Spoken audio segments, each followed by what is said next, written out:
Bismillah, Alhamdulillah, wassalatu wassalamu ala rasulillah wa ba'du. Yaitu apakah pernyataan selain kamu seperti punggung ibuku bisa jatuh dihar Ustaz, misalkan kamu seperti betis ibuku dan lain sebagainya. Barakallahu fikum.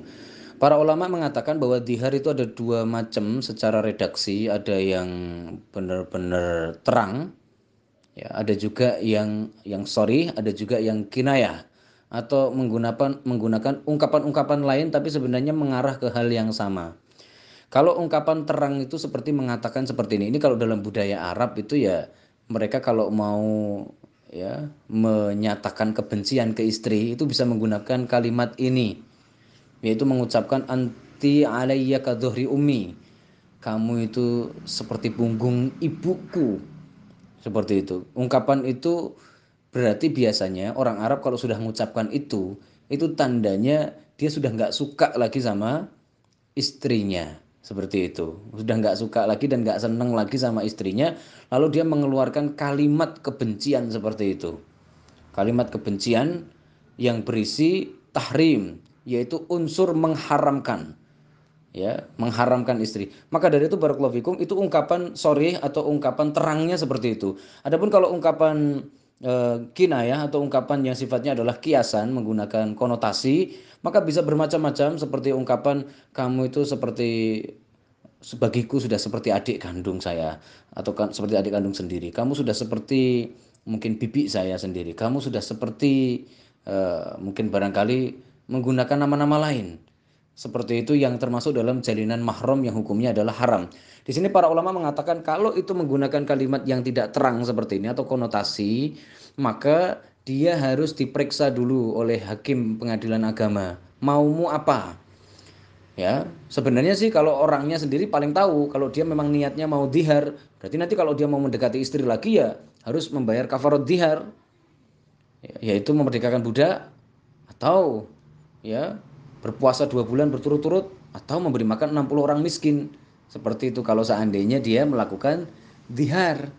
Seperti itu kalau dia pengen kembali lagi untuk berhubungan badan dengan istrinya, maka syaratnya harus menebus dosa dengan hal tersebut. Adapun kalau seandainya dia maksudnya adalah ya saya mengucapkan itu sama sekali nggak ada maksud apa-apa karena faktor budaya Indonesia mungkin manggil istri itu biasa umi atau mungkin manggil istri biasa mama atau mungkin manggil istri biasa dek, itu semuanya kan nggak ada unsur, maka kata Syekh bin Bas itu nggak masuk dalam kategori dihar sama sekali, nggak ada unsur pengharaman di dalamnya. Nah kemudian untuk hal yang kategorinya mengharamkan istri tadi, kata para ulama, ketika seorang suami sudah mengatakan begini, ini mungkin wujud asli dari dihar itu sebenarnya kalimat ini yang diinginkan. Kamu sudah haram untuk aku dekati. Nah, kalau suami sudah mengucapkan kalimat itu, berarti kalau mau mendekati istrinya lagi, berhubungan badan lagi, maka dia harus membayar kafaratud dihar. Karena dihar itu muatannya adalah tahrim, yaitu ungkapan suami yang menganggap istrinya sudah haram. Kalau tidak ada ungkapan terang seperti itu, maka kita tidak bisa menentukan hukumnya sampai diperjelas. Seperti seorang suami yang mengatakan dasar najisnya, itu masih belum sampai kategori haram. Jadi kalau suami sudah mengucapkan kamu haram bagiku, maka itu sudah dihukumi dihar. Ini kata Ibnu Taimiyah dan juga pendapat dari madhab Hambali secara keumuman. Mereka semuanya mengatakan bahwa apabila seorang suami mengatakan kepada istrinya anti alayya haram, kamu sudah haram buatku, maka seorang suami telah melakukan dihar, dihukumi dihar. Memang di situ ada 7 pendapat, tapi pendapat yang paling pas adalah dihar. Karena muatan dihar itu adalah mengharamkan istri, begitu ya. Hal ini bisa dibuka nanti dalam asbabun nuzul dari surat Al-Mujadalah, karena surat ini yang membicarakan secara khusus mengenai perilaku menyimpang dari suami dan kemudian solusi yang Allah berikan, begitu ya. Maka di situ ada sahabat yang bernama Aus bin Somit, dia mengatakan kepada istrinya yaitu Khawlah bintu Sa'labah bahwasanya suatu ketika dia bilang kepada istrinya, kamu itu bagiku sudah seperti punggung ibuku.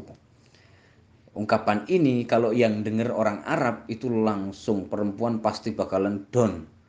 Sudah enggak lagi dianggap sebagai istri, sudah enggak berharga lagi begitu. Nah, lalu kemudian tiba-tiba ketika Kholah bintu Sa'labah ini sholat, ternyata waktu itu ketika melihat istrinya sujud untuk Aus bin Somit ini tiba-tiba tergerak hatinya untuk mungkin pengen berhubungan badan dan sebagainya. Akhirnya setelah itu istrinya mengatakan, tidak, saya akan meminta dulu keputusan dari Rasulullah. Kalau nanti Rasul sudah mengizinkan, boleh.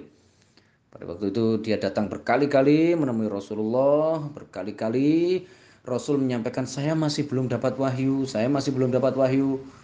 Orangnya datang lagi, wahai Rasulullah gimana? Belum ada jawaban. Begitu ya, sampai akhirnya qad sami'a Allahu qaulal lati tujadiluka fi zawjiha wa tastaki ila Allah.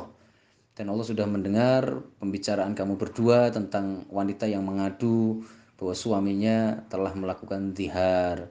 Allah yasma'u tahawurakuma. Allah telah mendengar dialog antara kalian berdua. Seperti itu. Artinya dari situlah kemudian turun ayat zihar ini yang menyelesaikan masalah. Maka kalau seorang suami mengucapkan kalimat yang di dalamnya mengandung unsur mengharamkan istrinya, maka dinyatakan sudah jatuh zihar. Zihar bukan tolak. Seperti itu juga itu harus dipahami. Zihar ini adalah ungkapan yang menyakiti hati istri dan harus ditebus menggunakan kafarot itu.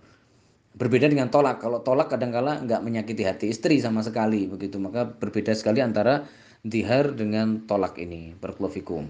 Kemudian apakah zihar berlaku buat istri ke suami? Jadi kalau seandainya istri mengatakan kamu bagiku itu sudah seperti bapakku dan lain sebagainya begitu ya, dibalik seperti itu.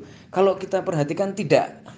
Jadi Allah Subhanahu wa taala banyak memberikan kepada istri ini permakluman.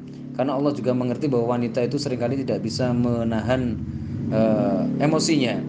Maka dari situlah kata Syekh Abdul Karim Al-Khudair, beliau menyampaikan seandainya tolak itu diserahkan kepada perempuan, jangankan dikasih kuota 3, dikasih kuota 1000 aja sehari bisa habis. Seperti itu kata beliau ya. Artinya kalau seandainya seorang istri itu mengucapkan kalimat seperti ini, engkau bagiku seperti bapakku sendiri, atau mungkin seperti kakakku, seperti adikku, atau ungkapan yang berisi mengharamkan suami, maka hanya dosa saja, ungkapan yang jelek dan buruk, tapi tidak ada efeknya sama sekali. Karena istri tidak punya hak untuk mendihar. Istri ini tidak punya kewenangan untuk melakukan dihar. Sama ketika istri mengucapkan kamu saya cerai, nggak bakal jatuh cerai, karena yang punya hak cerai itu hanya suami. Seperti itu. Nanti istri kalau mau maka menggunakan haknya istri sendiri, seperti nanti ada yang namanya khulu, li'an. Nah, itu baru bisa dipakai. Adapun kalau di sini dihar itu hanya punyanya suami, tidak berlaku untuk istri kepada suami. Barakallahu fikum. جرحها فينا وذكراه تناغينا ألا أين الميامين